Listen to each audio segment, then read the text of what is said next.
Sayajiganj police station બીએનએસની 2023ની કલમ 308(2), 319(2), 351 અને 61 મુજબ ફરિયાદી સાજી જોશ કે જેઓ ઇન્ડો એમાઇન્સ લિમિટેડ કંપનીના ડાયરેક્ટર છે, તેમના દ્વારા એક ફરિયાદ આપવામાં આવેલી છે, જે ફરિયાદને ગઈકાલે સયાજીગંજ પોલીસ સ્ટેશનમાં રજીસ્ટર કરવામાં આવી છે।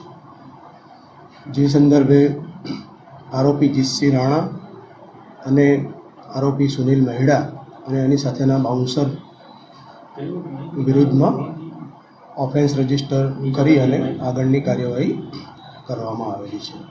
શું છે આખા મામલામાં, એટલે ઘટના શું બની ગઈ? આ સંદર્ભે તપાસ કરતા વડોદરા જિલ્લાના સાવલી વિસ્તારમાં ટુંડાવ ગામ પાસે આ કંપની આવેલી છે। આ કંપની પ્રદૂષણ ફેલાવે છે અને એ પ્રદૂષણ આ પ્રકારના આક્ષેપ સાથેની અલગ અલગ કંપની વિરુદ્ધ રજૂઆત ગ્રામજનોએ કરી છે। આવી હકીકત જણાવીને આરોપી સુનિલ મહેડા અને જીતસિંહ રાણા એમને સમાધાન પેટે કંપની પાસેથી 15 કરોડ રૂપિયાની સમાધાન પેટે ખંડણી જે છે માંગેલી છે, એ સંદર્ભે ઓફેન્સ રજીસ્ટર કરેલ છે।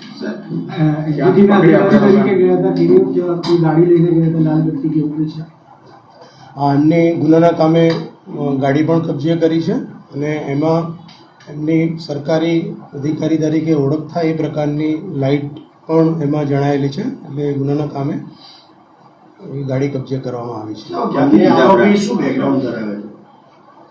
જીતસિંહ રાણા જે છે એ લોકલ સ્થાનિક એ ગામના જ છે અને એ વિસ્તારમાં સોશિયલ વર્કર તરીકે કામ કરે છે એવી એમની ઓળખ આપે છે। જ્યારે સુનિલ મહેડા જે છે એ મકરપુરા તરસાલીના રહેવાસી છે અને પોતે કોઈ રિપબ્લિકન પાર્ટી ઓફ ઇન્ડિયાના પ્રમુખ છે એવી એમને જાહેરાત કરી છે। એ પ્રકારનું એમને કાર્ડ બતાવ્યું છે, પણ એ તપાસનો વિષય છે કે વાસ્તવમાં એમનો એ હોદ્દો છે કે કેમ। આપણે ક્યાંથી લીધા આ લોકોને? મિશન ક્યાં પાર પાડ્યું? સયાજીગંજ પોલીસ સ્ટેશનમાં ઇફોટેલ હોટલ છે, એ હોટલમાં અમને સીસીટીવી ફૂટેજમાં એ પુરાવા જે છે એ એકત્ર થયેલા, એમની વચ્ચેની વાતચીત અને કન્વર્ઝેશનમાં એ ખંડણી માગે છે, એ પ્રકારના પુરાવા આપતા આ ઓફેન્સ રજીસ્ટર કરેલ છે। અગાઉ પણ આમને વાત કરેલી હતી કંપની ડાયરેક્ટર જોડે, ત્યારે શું હતું?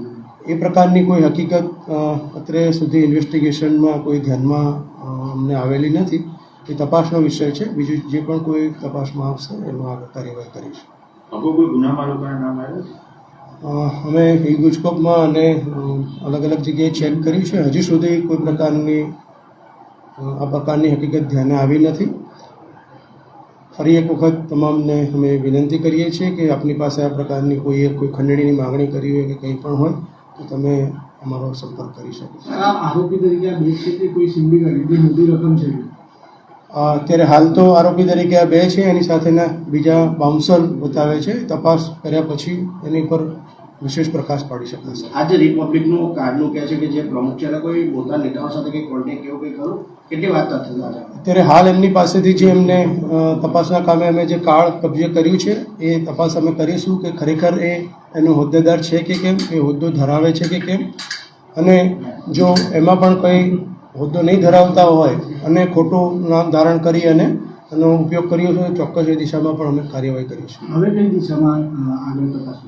બસ આગળના ટેકનિકલ પુરાવા અને આજે એમને કોર્ટમાં રજૂ કરી અને અમારા ભાઈઓ જે છે એ રિમાન્ડની માગણી કરશે। રિમાન્ડ દરમિયાન જે કંઈ ઇન્વેસ્ટિગેશનમાં બીજા પુરાવાઓ મળશે એમાં આગળ કાર્યવાહી કરીશું। આપણે શું શું કબજે કર્યું આ લોકો પાસેથી? અત્યારે હાલ અમને આ જે ખોટું જે કહે છે કહેવાતું એ ઓળખ કાર્ડ અને કાર જે છે એ કબજે કરેલી છે।